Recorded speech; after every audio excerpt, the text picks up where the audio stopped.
Hello travelers, welcome back to ImpactVerse. Recently, we've received a lot of updates, including new details about ORORON's and CHASCA'S materials and kits.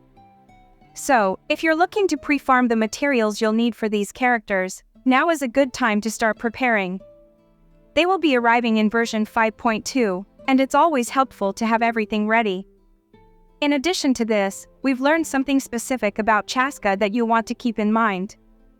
Unlike characters like Arlecchino and Nuvolette, CHASCA'S hover ability cannot travel over water. This could affect exploration, so plan accordingly when using her for exploration or combat in water-based areas. Now, let's talk about CHASCA'S abilities. CHASCA'S Ascension stat focuses on crit rate, making her even stronger as you level her up. Her normal attack allows for up to 4 consecutive shots with her bow, while her charged attack deals increased damage and unleashes an MODMG when fully charged. When performing a plunging attack, she fires a shower of arrows before striking the ground, dealing AoE damage to enemies below.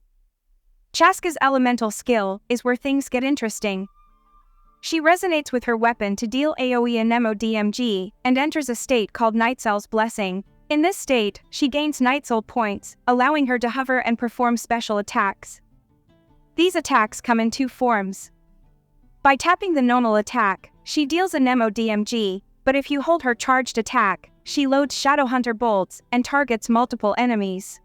Depending on the composition of your party, some of these bolts will convert into Radiant bolts, which deal elemental damage based on the elements present in your team. Her elemental burst is even more powerful. CHASCA fires a Windrun Soulstrike bolt that deals AoE and MODMG, and then it splits into 6 Soulseeker bolts that target nearby enemies. Again, if you have Pyro, Hydro, Cryo, or Electro characters in your party, some of these bolts will convert into Radiant Soulseeker bolts, dealing elemental damage. Her passive talents make her even more versatile. When using her multi-aim attacks from the elemental skill, there's a chance for her Shadowhunter bolts to convert into Radiant bolts, depending on the elements in your party. Another passive talent allows CHASCA to fire a blazing Shadowhunter bolt whenever an ally triggers a Nightsoul burst. This bolt can convert into elemental damage and deals increased damage based on her elemental skill. Her exploration passive increases your party's gliding speed by 15%, which can be a nice bonus when exploring open areas. As for her constellations, they really elevate her abilities. At constellation level 1, the chance for spiritual transformation to trigger is increased, allowing more radiant bolts to appear. This also reduces Nightsoul consumption outside of combat, making her more efficient.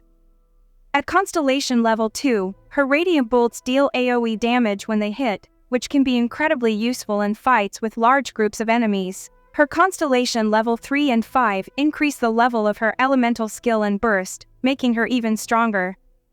At constellation level 4, when her Radiant Soulseeker bolts hit an enemy, they restore energy and deal even more AoE damage. Finally, her constellation level 6 is where she becomes a true powerhouse. After triggering spiritual transformation, her next multi-aim attack instantly completes its charge, and the crit damage is boosted by 120%, making her a major threat in battle. Overall, CHASCA has a lot of versatility and offers unique mechanics that allow her to deal both anemo and elemental damage depending on the team composition. Whether you're focused on high damage output or strategic elemental reactions, CHASCA will be a valuable addition to your roster when version 5.2 arrives. So, if you haven't started farming for her materials yet, now's the time to get ready. Thanks for watching and remember to subscribe, leave a like and a comment.